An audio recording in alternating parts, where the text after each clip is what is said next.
काल लब्धि, निमित्त और उपादान, इन जब तक सबको समझेंगे नहीं तब तक द्रव्य की, तत्व की, वस्तु की सिद्धि होने वाली नहीं है। फिर मैं कैसे परमात्मा बन जाऊं? मात्र एक से कभी भी काम नहीं होता। मात्र चावल से भात बन गया क्या? मात्र पानी से भात बन गया क्या? मात्र कुकर से भात बन गया, मात्र अग्नि से भात बन गया, मात्र माँ आपसे भात बन गया क्या?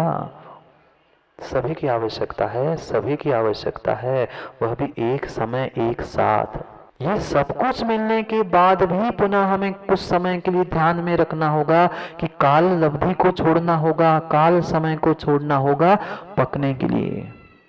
वैसे ही जो कर्म करते हैं, चाहे पुण्य रूप हो चाहे पाप रूप हो, वो कर्म तो हमने आज कर लिया, पर सालों बाद, भवों बाद वो कर्म उदय में आता है। क्यों? कर्म पकने के लिए टाइम लग रहा है, वो है उसका आबादा काल। वो काल लब्धि है पकने के लिए। पूर्ण तत्व का निर्णय मुझे अनेकांत से करना होगा, तभी वह अनेकांत मुझे समझ में आएगा, तभी मैं तत्व के निर्णय तक पहुंच सकता हूं। काल लब्धि का अर्थ ये नहीं है कि फ्री में बैठे रहो, पुरुषार्थ नहीं करो, उपादान है सो काम हो जाएगा, ऐसी व्याख्या नहीं है। जो जिस स्थान पर जैसा है उसे वैसा स्वीकार करो।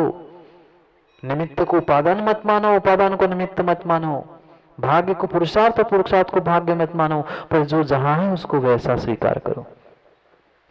मेरे आज का पुरुषार्थ कल के लिए भाग्य बनेगा और मेरा कल का पुरुषार्थ आज के लिए भाग्य बना है, ये ध्यान रखना। ये सब कुछ होने के साथ काल लब्धि शब्द क्यों दिया? कुंद कुंद स्वामी भी बहुत महाप्रज्ञावान थे, बाकी भी तो समवाय का नाम ले सकते थे, पर काल लब्धि उन्हें पता था, भ्रमित सबसे अधिक लोग काल लब्धि पर है। एक काल लब्धि को मानना ही नहीं चाहता और दूसरा सब कुछ काल लब्धि पर छोड़कर कहता है काल लब्धि पर हो जाएगा, काल लब्धि आएंगी मैं भी दीक्षा ले लूंगा रवि भैया, ऐसा कहता हूं। काल लब्धि बिना पुरुषार्थ के आने वाली नहीं है। काल लब्धि भी समझनी है तो उस सर्वार्थ सिद्धि ग्रंथ में पूज्यपाद स्वामी उस टीका, तत्वार्थ सूत्र की टीका में पूज्यपाद स्वामी लिख रहे हैं। कौन सी काल लब्धि? 3 प्रकार से काल लब्धि समझाई उन्होंने। यह तुम्हें मनुष्य पर्याय मिला, वह नरदेह मिला, सम्यक को प्राप्त किया, उच्च कुल, उत्तम शरीर, सब कुछ सुंदर है, पर फिर भी तुम कुछ नहीं कर पा रहे हो, काल लब्धि है।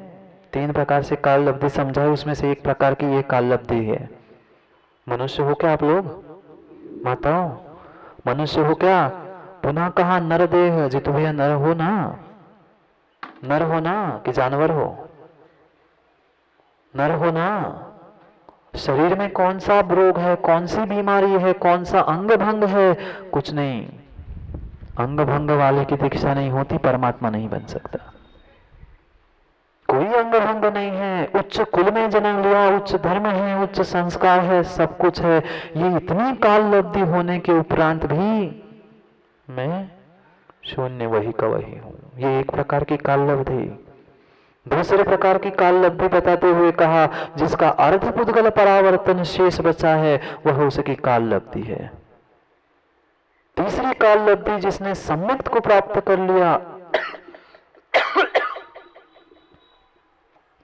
जिसने सम्यक्त को प्राप्त कर लिया उसका अर्ध पुद्गल परावर्तन शेष रहा, वह भी उसकी काल लब्धि बच गई है। हाँ, भगवान बनने की उतनी ही काल लब्धि बची है कि अर्ध पुद्गल परावर्तन में उसका भगवत्ता प्रकट होनी नियत हो गया। हमारा क्या चल रहा है? क्या चल रहा है माताओं हमारा? समझ पाए हमने?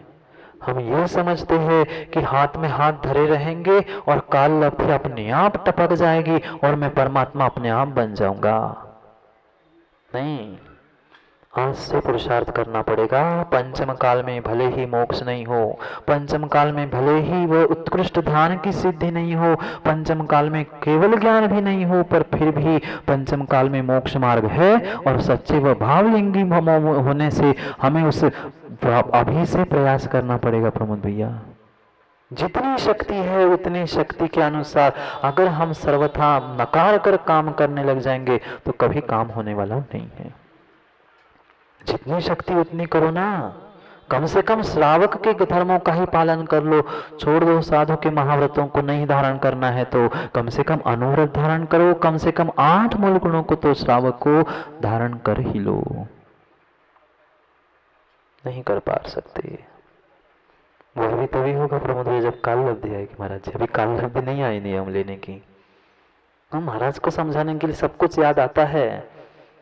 महाराज जी काल लब्धि नहीं आई, जिस दिन काल लब्धि आऊंगी ना तो मैं क्या अनुव्रत क्या महाव्रत लेके आप ही के साथ रहूं, पर काल लब्धि अभी नहीं आई। काल लब्धि भगवान भेजने वाला नहीं है, ना आसमान से टपकने वाली है। काल लब्धि तभी आएगी जब तुम पुरुषार्थ करोगे। वह कुकर में जो अनाज के दाने थे, गेहूं थे, बोरे में रखे रखे अंकुरित हो जाएंगे ना। जो डिब्बे में माँ चावल रखे थे वही रखे रखे भात बन जाएंगे ना। फिर भाग्य तो उसका था कि नहीं, भाग्य उसका था, उपादान उसमें था, पर पुरुषार्थ भी करना पड़ेगा। जब ये सब होगा फिर आखिरी कोई जरूरत है तो वह है काल लब्धि की। इसलिए आखिरी बात कह रही, क्योंकि आखिरी की गाथाओं में समझा दिया कि काल लब्धि आदि सब कुछ आवश्यक है। अतिशोधन क्रिया से भी स्वर्ण को क्या किया जाता है, शोधन करते हैं ना, शोधन कहता है। वह शोधन करते करते करने के बावजूद भी वह शुद्ध होगा क्या? समय नहीं दोगे तो। हम क्या चाहते हैं, हमने यहाँ तुरंत कुछ पढ़ लिया और हमें अपना केवल ज्ञान प्रकट हो गया, मुझे तो श्रुत का अगाध सागर प्राप्त हो गया, हमें ऐसा लगता है। ऐसा नहीं है, बहुत बहुत बहुत पढ़ना पड़ेगा। 1 नहीं 2 नहीं 3 नहीं 50 बार एक ही विषय पढ़ना पड़ेगा। जितनी बार पढ़ो माँ उतनी बार नया नया विषय मिलेगा। याद है क्या मक्खन का दृष्टांत, छाछ का दृष्टांत? 1 बार निकाला, 2 बार निकाला, 3 बार निकाला, जितनी बार हाथ घुमाओ माँ उतनी बार थोड़ा थोड़ा मक्खन हाथ में आता ही है। नहीं मैं मक्खन निकालने नहीं गया था माँ, नहीं तो उस मारे कहाँ मक्खन निकालने गए थे। मैं उस छाछ का दूध का मक्खन नहीं, हम तो तत्व का ही मक्खन निकालते। जितनी बार ग्रंथ पढ़ोगे, जितनी बार पुनः पुनः पढ़ोगे, उतनी बार तुम्हें नया नया विषय मिलेगा। करो करो पुरुषार्थ करो, भाग्य पर भरोसे मत बैठे रहो। मात्र काल लब्धि से काम होगा ऐसा कहना छोड़ दो। काल लब्धि तभी होगी जब तुम्हारे पास सामग्री, तुम्हारे पास तुमने प्रक्रिया की है। सब कुछ करने के बाद कहते हैं ना अब वेट एंड वॉच, रुको और देखो क्या होता है। वह समय है, वह काल लब्धि है, पर पहले वहां तक पहुंचो। काल की लब्धि आदि लब्धियां तभी प्राप्त होगी जब बाकी सब कुछ मैंने तैयारी करके रखी है। कितना प्रक्रिया, कितनी प्रक्रिया की माँ उस चावल पर। ऐसे बन गया क्या भात, ऐसे बन गया क्या भात? बाजार से ले आए, डिब्बे में रखते हुए उसको साफ करके पाउडर लगा के रख दिया। ऐसे करते हो ना? हाँ, चेहरे पे भी पाउडर, चावल में भी पाउडर, और सगल सभी पाउडर हो गई। भावों की भी पाउडर हो गई है बेचारों की, क्या करें। जहां देखो वहां सब जगह पाउडर पाउडर, खेतों में पाउडर, सब जगह पाउडर। देखना हम उस चावल को सुरक्षित करने के लिए फिर क्या किया, फिर लेते हुए फिर एक बार देखते हो क्या, फिर एक बार शोधन करते। माँ डिब्बे में शोधन करके रखा था ना, फिर क्या क्यों करना पड़ता है? महाराज जी पता नहीं इल्ली हो गई, कुछ हो गया तो उसका पुनः शोधन कर लिया। पुनः शोधन करने के बाद फिर पानी से पाउडर को धो दिया। जो धोना ही है तो लगाना क्यों, और लगाया है तो धोना क्यों? दोनों जगह समझना, जहां जहां पाउडर लगाते ना वहां वहां समझ लेना। धोना है तो लगाना क्यों, लगाया है तो धोना क्यों? उस चावल को भी धो लिया, पानी से पाउडर निकाल दी, पुनः कुकर में रख दिया, उसको धो लिया। कितनी लंबी प्रोसेस है। इतनी लंबी प्रोसेस होने के बावजूद भी पुनः समय देना पड़ा। पुनः रुक के तब हमें कुछ और काम करने पड़ेंगे। जब तक वह कुकर की सीटी नहीं बजेगी तब तक चावल नहीं बनेगा। जब तक काल लब्धि की सीटी नहीं बजेगी तब तक तुम भी आत्मा से परमात्मा बनने वाले नहीं हो। कोई सीटी लेके नहीं बैठा है, नहीं तो सीटी देखने बैठ जाओ। ये काल लब्धि की सीटी जब से न बजेगी, जब बजेगी तभी तुम्हारा काम हो जाएगा। काल लब्धि आदि इसलिए आदि लिख दिया है, भ्रम नहीं हो। मात्र एक काल लब्धि से काम नहीं, बाकी सभी भी आवश्यक है। आदि से आत्मा भी परमात्मा हो जाती है, ये फल बता दिया। क्यों करना सामग्री इकट्ठी, क्यों प्रक्रिया सीखना, क्यों रुकना? फल क्या मिलेगा? मेरी आत्मा परमात्मा बन जाएगी। अरे वो जहर भी होता है बहन जी, कुचला नाम का एक जहर होता है, पता है प्रकाश दादा? कुचला नाम का एक जहर होता है। ऐसे कोई चखले जीभा के पास भी ले जाए तो बेचारा पता नहीं बताने बचेगा नहीं स्वाद, पर उसी कुचला नाम के जहर को वह औषधि के रूप में दिया जाता है। आप खाने बैठ मत जाना, नहीं तो कह महाराज ने औषधि कही थी, तुम शोधन करने कर, तुम कुछ करने के पीछे पड़ो। उसकी भी प्रोसेस होती है, उसको उस कांच की थाली में घिस कर इतना शोधन किया जाता है, इतना शोधन किया जाता है। कौन? वह जहर भी औषधि बन जाती है। इतनी बार उसको फेंटा जाता है, इतनी बार उसका शोधन, इतनी बार उसका शोधन किया जाता है। करते हैं ना माता? आटा जितना तुम्हें सॉफ्ट चाहिए उतनी बार क्या करते हैं? बोलो ना। भोजन आप बनाते हो, मुझे याद दिलाना पड़ता है। जितनी अच्छी जलेबी बनानी उतनी नहीं करते। जितना तुम्हें स्पॉन्जी केक चाहिए उतना फेंटते कि उतनी अच्छी सामग्री बनेगी। वह जहर भी फेंट घूम के शोधन कर करके वह जहर भी औषधि बन जाता है। फिर तुम भी घूम के तत्वों में, तुम भी अपने आत्मा में घूम के भी परमात्मा बन सकते हो। इसलिए बार बार तत्वों पर बार बार घूमते रहो। समझो क्या कह रहे कुंद स्वामी? अति शोधन, शोधन तो किया पर अति शोधन, अति शोधन, अति शोधन, तब जाकर वह काल लब्धि आदि के द्वारा शोधन तो हो ही गया, पर रिजल्ट कब आएंगे? बच्चों ने एग्जाम दे दी, आप लोगों ने नहीं दी कभी एग्जाम? एग्जाम दी क्या? एग्जाम देने के बाद दूसरे दिन रिजल्ट नहीं आता। जिस दिन रिजल्ट आता है उस दिन भूख नहीं लगती, प्यास नहीं लगती, कुछ नहीं लगती। एक बार रिजल्ट आ जाए फिर खा लूंगा। न नींद आती है उसके एक दिन रात पहले। आपने नहीं अनुभव किया? हाँ, जो फर्स्ट क्लास आप जैसे रवि भैया वो पढ़े लिखे को क्या टेंशन है? पता ही है हमें तो आना ही है फर्स्ट। उनको दो लोगों को टेंशन नहीं रहती कभी भी जीवन में। हाँ, दो लोगों को जीवन में कभी टेंशन नहीं रहती। जिसको पता है मैं फर्स्ट आने ही वाला हूँ उसको नहीं रहती, और उसको पता है जो मैं फेल ही होने वाला हूँ उसको भी टेंशन नहीं रहती। फेल ही होना है, जो भी रिजल्ट आ जाए, चाहे 33 आ जाए चाहे 30 आ जाए, मैं तो फेल में ही हूँ, कोई टेंशन नहीं है। अच्छा, इसलिए आप लोगों को टेंशन नहीं? महाराज जी हमें कुछ करना ही नहीं है तो टेंशन ही नहीं है, आप तो कहते रहो ऐसा। फिर कौन सी प्रकार का? सोच लो थोड़ा सा, कर लो विचार। यह काल लब्धि पकने का समय है। पुनः समय मिले नहीं मिले पता नहीं।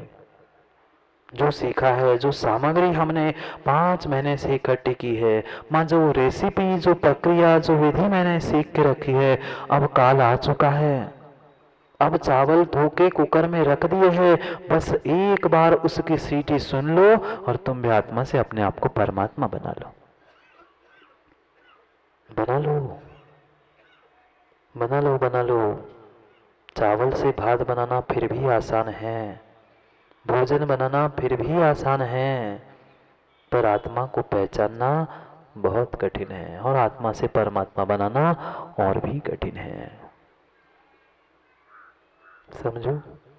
10 बज गए, बस इतने दिन तो सुन रिया, कभी तो बस कह दिया करो। कहते ही नहीं है परमात्मा बस। 5 महीने हो गए सुनते सुनते, फिर भी लोग बस ही नहीं कहते। रोज पूछो तो कहते हमारा जी और थोड़ा। तत्वों के प्रति ऐसी ही रुचि होनी चाहिए, ऐसी ही रुचि होनी चाहिए, तभी मेरा पुरुषार्थ, काल लब्धि और सब कुछ मिलके मुझे फल मिल जाएगा। कर लो शोधन, शोधन कर लो। शोधना कि शोधन? सोचना, शोधन करना है। बोधन करना है और खोजन करना है, पर भेद करके नहीं। मुझे अपने समय का, अपनी आत्मा का शोधन करना है।